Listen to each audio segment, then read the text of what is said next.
पालन पालन कौन करेगा? समय बहुत खराब आने वाला। तब तो इनकी दादी नरसिंह जी को ले जाकर के रोज भोलेनाथ के मंदिर जाती महाराज, और भोलेनाथ जी से महाराज भोलेनाथ को ढोक दिलवाती, भगवान को प्रणाम करवाती और परिक्रमा करती। और भगवान भोलेनाथ से रोज कहती इनकी दादी कि प्रभु जब तक मैं हूं तब तक तो इसका काम चल जाएगा, लेकिन मेरे बाद इस बालक का क्या होगा, इसका लालन पालन कौन करेगा? अब रोज इनकी दादी रोज मंदिर लेकर के जाती और रोज महाराज परिक्रमा करवाती भगवान भोलेनाथ की। एक दिन भगवान भोलेनाथ प्रसन्न हो गए महाराज, भगवान भोलेनाथ को दया आ गई। तब तो भगवान भोलेनाथ ने संत का रूप धारण करके और मंदिर के पीछे आकर के बैठ गए महाराज। अब इनकी दादी इनको लेकर के गई, नरसिंह जी को परिक्रमा कर रही थी, सोई रास्ते में संत मिल गए। अब इनकी दादी ने महाराज भगवान भोलेनाथ को संत के रूप में देखा। मात इनकी दादी तो बड़ी प्रभावित हो गई, पैर पकड़ लिए, कहा महाराज ये बालक को देखो, जन्म से ही गूंगा और बहरा है, और इसके भविष्य कैसा होगा, ये आगे अभी तो बोल नहीं पाता है, सुन नहीं पाता है, तो इसका जीवन व्यापन कैसे होगा महाराज? अरे जब तक मैं हूं जब तक तो इसका लालन पालन हो जाएगा, लेकिन मेरे बाद क्या होगा? भगवान भोलेनाथ कहने लगे, अरे मैया किसने कहा ये बालक गूंगा और बहरा है? यह तो भगवान का परम भक्त है। इनकी दादी कहने लगी, अरे महाराज अभी तो बोल ही नहीं पाता और भगवान का परम भक्त कहां से बन जाएगा? भगवान ने कहा ऐसे किसे नहीं बोलता, लाओ तुम्हारे लाला का हाथ लाओ आगे। नरसिंह जी का हाथ आगे करवाया। भगवान भोलेनाथ ने तुलसी दल हाथ में दी और एक आंच में जल दिया महाराज नरसिंह जी को, और कहा बेटा ये जल पी लो। नरसिंह जी ने जल पिया। अब भगवान भोलेनाथ ने नरसिंह जी से कहा बेटा बोलो राम। नरसिंह जी ने नहीं सुना। भगवान भोलेनाथ ने कहा बेटा बोलो राम, फिर भी नहीं सुना। अब की बार भगवान भोलेनाथ ने कहा बेटा राम, और अब की बार तो नरसिंह जी राम राम राम राम कह करके बोल पड़े महाराज। और फिर देखो महाराज इन नरसिंह जी ने कितनी भगवान की भक्ति करी। भगवान भोलेनाथ फिर इनके भैया का विवाह हो गया, फिर घर से इन्हें निकाल दिया गया इनकी भाभी ने। तब फिर भगवान भोलेनाथ के द्वार पर आके बैठे। फिर भगवान भोलेनाथ ने इनको महाराज वृंदावन लेकर के गए, भगवान की रासलीला का आनंद करवाया। उसके बाद फिर वापसी महाराज नरसिंह जी जूनागढ़ आए। फिर बहुत महाराज नरसिंह जी के द्वारा अनेक लीला हुई है, हुंडी लीला हुई है, अनेक प्रकार की लीला भगवान नरसिंह जी के द्वारा हुई। समय रहा ठाकुर जी की कृपा रही तो कभी आपको नानी बाई का मायरा भी सब विस्तार रूप से श्रवण कराएंगे। बड़ा ही सुंदर है नानी बाई का मायरा, और नरसिंह जी की कथा बड़ी ही अद्भुत कथा है महाराज। तो कभी कथा रही, भगवान की कृपा रही तो सविस्तार रूप से आपको 3 दिन का, वैसे पूर्ण रूप से अगर नानी बाई का मायरा सुनना है तो 7 दिन का होता है नानी बाई का मायरा। 3 दिन में आजकल लोग कर देते हैं महाराज, भक्ता कर देते हैं, लेकिन पूर्ण रूप से आपको नानी बाई का मायरा सुनना है तो 7 दिन का नानी बाई का मायरा होता है पूर्ण रूप से महाराज। पूरे 7 दिन लगते हैं। पूरे जन्म से लेकर के नरसिंह जी के अंतिम समय तक की पूरी कथाएं महाराज सब विस्तार से उसमें बताई जाती है। तो ठाकुर जी की कृपा रही तो कभी 7 दिन का आपको नानी बाई का मायरा भी सुनाएंगे पूरा। तो ये मुचकुंद जी महाराज जी नरसिंह मेहता बनकर के आए, और इन्होंने भगवान ठाकुर की खूब भक्ति करी, और ठाकुर जी इन नरसिंह जी के लिए साक्षात सावरिया सेठ बनकर के आए और नानी बाई का मायरा पूर्ण किया। बोले नरसिंह भगवान की। और नरसिंह जी तो गाया करते थे हमेशा, कोई भी समस्या आती थी महाराज तो नरसिंह जी हमेशा गाया करते थे कि सावरियो है सेठ मानी, राधा जू से ठानी है, सावरियो है सेठ, सावरियो है सेठ मानी, राधा जू से ठानी है, सावरियो है सेठ मारी, राधा जी से ठानी है, सावरियो है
भगता ने हाजी करे घड़ो प्यारी है। ओ सावरियो राधा जी रख भगता ने राजी करे घड़ो लाड़ी है। ओ सावरियो राधा जी रख भगता ने राजी करे घड़ो प्यारी है। ओ मेरी चिंता दूर करे मेरी पीड़ा दूर करे रख ले वे मेरी बात है। चिंता दूर करे मेरी पीड़ा दूर करे रखे मेरी लाज है। हो करे नहीं देर करे नहीं देर करे पल में रखवाली है। करे नहीं देर करे पल में रखवाली है। सावरियो है से जमाने राधा दूत खानी है। सावरियो है सेठ मारी राधा जो सेठानी है। सावरियो है से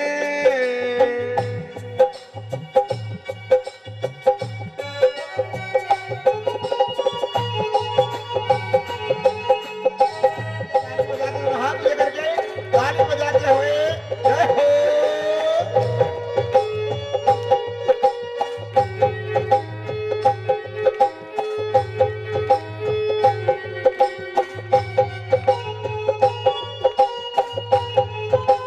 जय हो।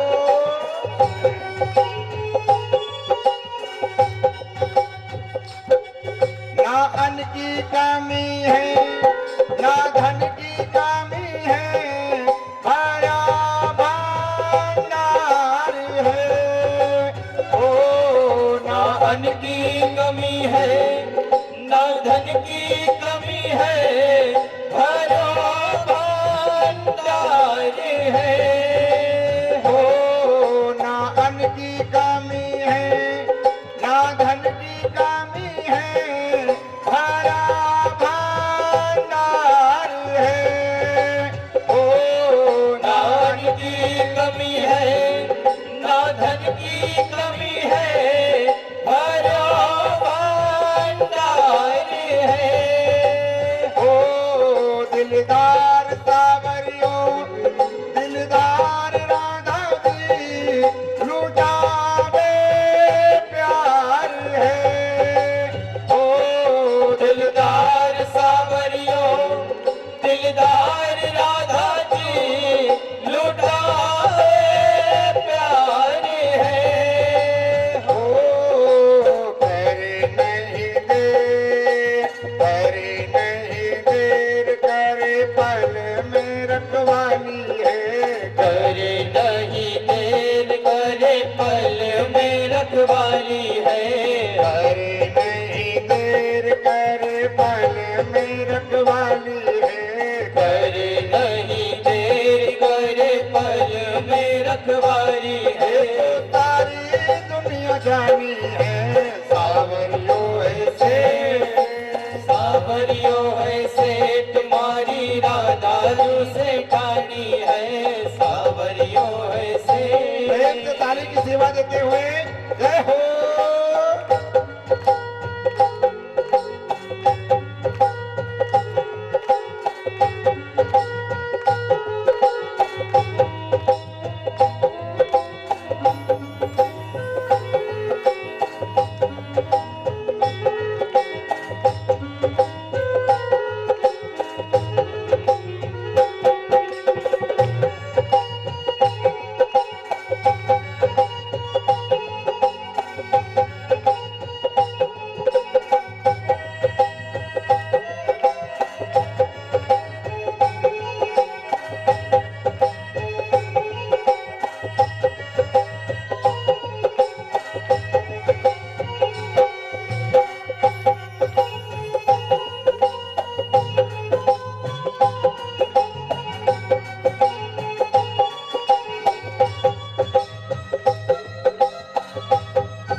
भगता ने राजी करो घड़ो प्यारे हैं हो सावरियो राधारी रख भगता ने राजी करे घड़ो नार है हो सावरियो राधा जी हो रख भगता ने राजी करे घड़ो लाड है ओ मेरी चिंता दूर करे मेरी पीड़ा दूर करे रख ले वे मेरी बात है ओ मेरी चिंता दूर करे मेरी पीड़ा दूर करे रखे मेरी लाज है ओ देवे चप्पर फाड़ देवे चप्पर फाड़ नहीं जिनको कोई दानी है तेरे छप्पर फाड़ नहीं न सो कोई दानी है देवे छप्पर फाड़ नहीं जिनको कोई दानी है तेरे छप्पर फाड़ नहीं न सो कोई दानी है सावरियो है से तुम्हारी राधा से ठाणी है सावरियो है से तुम्हारी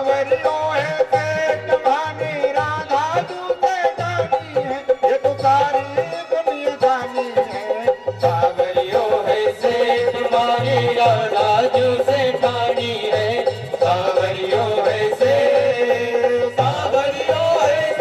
तुम्हारी राधा जी से ठाणी है ये सारी दुनिया जानी है सावरियो है से तुम्हारी राधा तू से ठाणी है सावरियो है से तुम्हारी राधा जो से ठाणी है सावरियो है तुम्हारी राधा जो से ठाणी है सावरियो है बोलिए कृष्ण कन्हैया लाल की जय जय जय श्री राधे श्याम। तो भगवान ठाकुर जी की कृपा रही तो आपको नानी बाई का मायरा भी 7 दिन का सविस्तार रूप से श्रवण कराया जाएगा। इधर नरसिंह जी के ऊपर कोई भी समस्या आती तो भगवान का महाराज हाथ में करताल लेकर के और भगवान का नाम उच्चारण करने लग जाते थे। यही मुचकुंद जी महाराज नरसिंह मेहता के रूप में आए महाराज। और देखिए भगवान केवल प्रेम के भूखे हैं महाराज। पदार्थ के भूखे तो हम संसारी हैं, धन दौलत के भूखे, खाने पीने के भूखे तो केवल हम हैं महाराज। बस परमात्मा केवल प्रेम का भूखा है। वह परमात्मा सरलता पे रीझ जाता है, प्रेम पर रीझ जाता है महाराज। ध्यान पूर्वक सुनना, मुझे इसी बात पे घटना याद आ गई। ध्यान पूर्वक सुनना।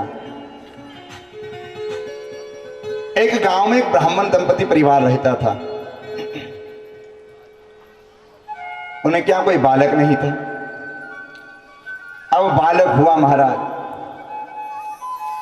बालक इतना सरल स्वभाव का बालक हुआ, जन्म हुआ बालक का, बहुत अच्छा बालक महाराज, संस्कारी बालक। उसमें लेकिन एक अवगुण था कि भोजन अधिक करता था महाराज। घर के 5 आदमी उठ जाए तब तक उसके अकेले का भोजन चलता रहता था। 5 आदमी भोजन कर ले तब तक उस अकेले आदमी का अकेले का भोजन चलते रहता। एक अवगुण था, भोजन बहुत करता महाराज। घर वाले बड़े परेशान। अब महाराज गांव में कहीं भोजन के लिए बुलाया जाए, सिर्फ भोजन करने जाए महाराज, 5 पंगत उठ जाए लेकिन उसका अकेले का भोजन चलता रहे। भोजन करता जाए और सामने वाले से कहता जाए, भैया दाने दाने पर लिखा है खाने वाले का नाम, दाने दाने पर लिखा है खाने वाले का नाम। भोजन करता जाए और बोलता जाए, दाने दाने पर लिखा खाने वाले का नाम। सामने वाला कहने लगा, भैया दाने दाने का मत बोलो, बोलो बोरे बोरे पे लिखा है खाने वाले का नाम, बोरे बोरे पे लिखा है खाने वाले का नाम। इतना खाता महाराज, 5 पंगत उठ जाती लेकिन तब तक उसका अकेले का भोजन चलता। किसी ने कहा भैया बीच में पानी तो पी लिया करो, तो कहने लगा भैया बीज तो आए फिर पानी पीऊं। बड़े परेशान गांव वाले, घर वाले भी बड़े परेशान। बहुत सरल स्वभाव का, बस एक कमी महाराज की भोजन अधिक करता। घर वाले बड़े परेशान हुए, करता धरता कुछ है नहीं, दिन भर भोजन करता रहता है। निकाल दिया घर से बाहर, जाओ कुछ करते धरते नहीं हो, जाओ घर से बाहर निकल जाओ, अब मत आना घर में। अब घर से बाहर निकाला, कुछ बाहर गया, गांव बाहर गया और फिर वापसी आ गया। घर वालों ने कहा फिर तुम वापसी आ गए? सो कहने लगा शायद मुझे निकाल कर पछता रहे हो आप, महफिल में आ गया हूं इस ख्याल से, शायद आप लोग मुझे घर से निकाल करके पछता रहे हो। घर वाले कहने लगे भैया हाथ जोड़ करके तुझे निकाल रहे हैं, निकल जा, हम बिल्कुल नहीं पछता रहे, तुझे निकाल करके जा, तो चले जा, यहां से दूर चले जा, अब मत आना। अब महाराज सीधा भोला भाला आदमी घर से निकाल दिया, चल दिया। अब कहीं गांव पार करके बाजू से जा रहा था, सिर्फ मंदिर की सीढ़ियों पर क्या देखा, एक बड़े हष्ट पुष्ट संत बैठे हुए महाराज, बढ़िया। तो महाराज टुकड़ टुकड़ देखने लगा, वाह वाह, खाने पीने को खूब मिलता होगा शायद यहाँ पर, देखो तो सही महात्मा जी कैसे हो रहे हैं। सोच रहा था इतनी देर में क्या देखा उसने कि दो चार महाराज अंदर से और संत निकले, वे भी बड़े हष्टपुष्ट हट्टे कट्टे। तो सोचने लगा भैया यहाँ खाने पीने के बड़े आनंद लग रहे हैं मुझे, देखो सही कैसे सब गोल मटोल हो रहे हैं खा खा कर। सोई जाकर के संत जी से कहने लगा महाराज आप कौन हो? संत जी कहने लगे भैया मैं इस मंदिर का पुजारी हूं, आश्रम का पुजारी हूं। अच्छा आप महंत जी हो? अच्छा हाँ मैं महंत जी हूं। अच्छा महाराज तो आपके आश्रम में मंदिर में क्या करना पड़ता है? संत जी ने कहा कुछ नहीं करना पड़ता, बस भोजन करो बढ़िया और भगवान की सेवा करो, भजन करो भगवान। उसने सोचा भैया ये काम सबसे बढ़िया, या करना नहीं धरना कुछ, सिर्फ भोजन करना है। सो कहने लगा महाराज आप गुरु नाम दे दीजिए, अपना चेला बना लो। संत जी ने कोई बात नहीं, बन जाओ चेले। माथे पर तिलक लगा दिया, कहा महाराज गले में माला डाल दी, कान में गुरु मंत्र भोग दिया, अब चेला बना लिया। हाथ जोड़ करके कहने लगा गुरुजी आपके यहां भोजन कितने बार कितनी पंगतें होती हैं? गुरुजी ने कहा 5 पंगतें होती है। वह कहने लगा गुरुजी 5 पंगत में हम भोजन करें तो कोई हर्ज तो नहीं है? गुरुजी ने कहा भैया वैसे तो कोई हर्ज नहीं, लेकिन इतना भोजन, अरे इतना भोजन खाओगे? सो कहने लगा गुरुजी बस आपका आशीर्वाद है, आपका कृपा है। अच्छा ठीक है, रहो भैया प्रेम से रहो, खाओ और भजन करो। अब महाराज वह तो आश्रम में आ गया, खूब खाए और खूब सोए महाराज, करना धरना कुछ नहीं, भजन करता रहे, राम राम राम राम राम राम करता रहे और खूब भोजन खाता, 5-5 6-6 पंगतों में बैठा रहता और खूब बढ़िया भोजन करता। लेकिन महाराज मुसीबत ने वहां भी पीछा नहीं छोड़ा। अब खूब पहले तो खूब भोजन किया, लेकिन आ गई 11। अब 11 के दिन आश्रम में कुछ नहीं बनता। अब बस सुबह घबरा करके उठा, जाकर के देखा तो चूल्हे वगैरह सब महाराज, चूल्हे वगैरह में कुछ अग्नि वगैरह कुछ नहीं दिखाई दी। वही गुरुजी के पास गया, गुरुजी से कहने लगा गुरुजी आज चूल्हे वूल्हे जलते हुए दिखाई नहीं दे रहे, क्या बात है? गुरुजी कहने लगे अरे भैया हम तुम्हें बताना भूल गए, आज 11 थी, हम तुम्हें बताना भूल गए कि आज 11 है, आज कुछ नहीं बनेगा। अच्छा गुरुजी आज कुछ भी नहीं बनेगा? गुरुजी ने कहा नहीं आज कुछ शाम तक कुछ नहीं बनेगा, दोनों टाइम कुछ नहीं बनेगा। गुरुजी से कहने लगा गुरुजी क्यों नहीं बनेगा? उन्होंने कहा आज 11 का उपवास है और जितने भी चेले हैं यहाँ सब 11 का उपवास रहते हैं। सो हाथ जोड़ करके कहने लगा गुरुजी आपके पाठशाला में इतने सारे चेले हैं, आप उनसे 11 का उपवास कराइए। अगर मैंने एकादशी का उपवास कर लिया तो द्वादशी तो मैं देख ही नहीं पाऊंगा। गुरुजी ने कहा भैया अच्छा ठीक है, अब तुम भोजन तो यहाँ तो बनेगा नहीं, आश्रम में तो बनाया नहीं जा सकता।